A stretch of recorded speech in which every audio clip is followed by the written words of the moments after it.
Q4 sales surprising on the upside. To what extent, though, has this really come as a surprise, with retail sales data already having set pretty much a precursor to this, having come in much stronger than the markets had been anticipating? I think most retailers are probably quite grateful that some of the increased volume numbers that we see coming through from August and September is in some way sustainable.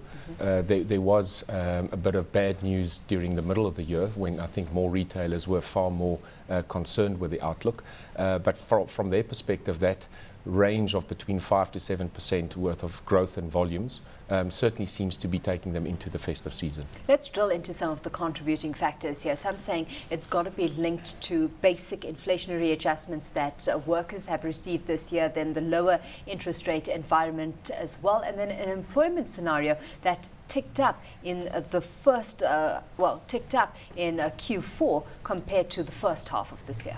You're quite right. So if one looks at the relatively low interest rate environment, together with real wage increases negotiated in recent quarters, which were quite positive considering the level of inflation at the time, as well as the relatively strong rand, where one could import clothing, footwear and electronic goods at very good prices, certainly managed to lift the semi-durables and the durable sector of the retail business world. For how long has got to be the question, because while that strong exchange rate was a factor to consider then, we've seen an unwinding of that come through, weakness filtering through to the rand, and those lower import prices not set to be a trend for much longer. I think if one reflects on each one of the three, I suspect that the relatively low interest rate environment will probably be with us for another 2 quarters or 3 quarters into 2012.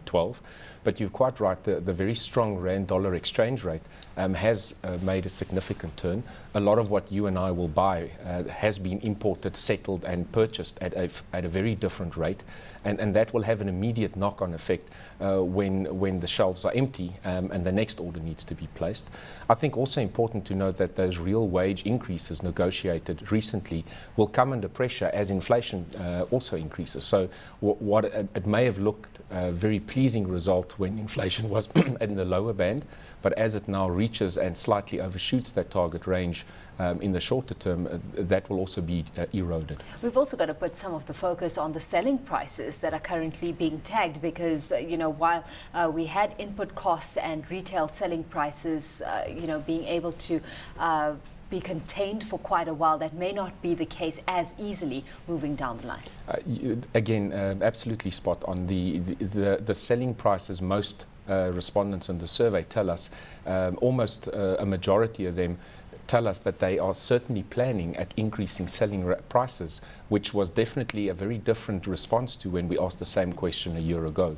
So whilst they may be selling into not a buoyant economy, but certainly people with having slightly more disposable income, as we've spoken about, anticipating volume growth, that would make retailers slightly more brave to see how much of that increase in the input costs they can recover through selling prices. It's interesting that this bravery comes through when we've got 5 to 7% growth in sales volumes being anticipated, especially taking into consideration that we're coming off a very low base. So 5 to 7%, not necessarily impressive if you're looking at it in the greater scheme of things. No, it's certainly not impressive, and that level of sales growth was also what was recorded in terms of Q4 in 2010. But I think it gives one a certain measured advantage, even being able to think about it and to try and do it very strategically on the basis that you want to have a consumer that does a lot of their shopping very targeted on promotional material and items, and then trying to see whether you can find 1 or 2 consumers that would do an impulse buy whilst they're in the store.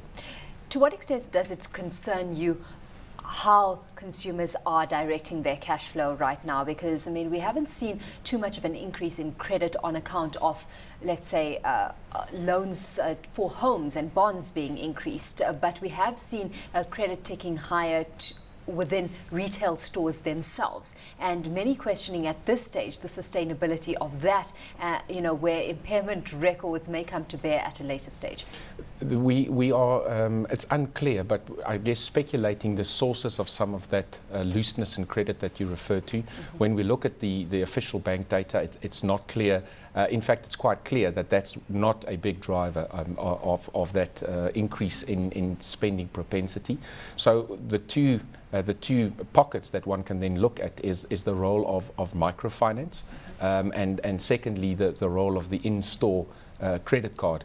I have certainly in the last 2 weeks personally received 1 or 2 SMSs from businesses reminding me that there's something left to get to the credit limit that they've allocated to me, which was a very different SMS to the one that you received 2 years ago, where you reminded how close you were to your credit limit. So that certainly tells me that there's a willingness to at least engage in that kind of conversation with consumers. So overall then, what kind of sustainability of this trend are we looking at moving into 2012? Certainly when the respondents reflect on that question, they tell us that they are not as optimistic about the first quarter of 2012. I think the rand-dollar exchange rate will have a significant impact on that. Fortunately, the lower interest rate environment, I think, will be a bit of a cushion.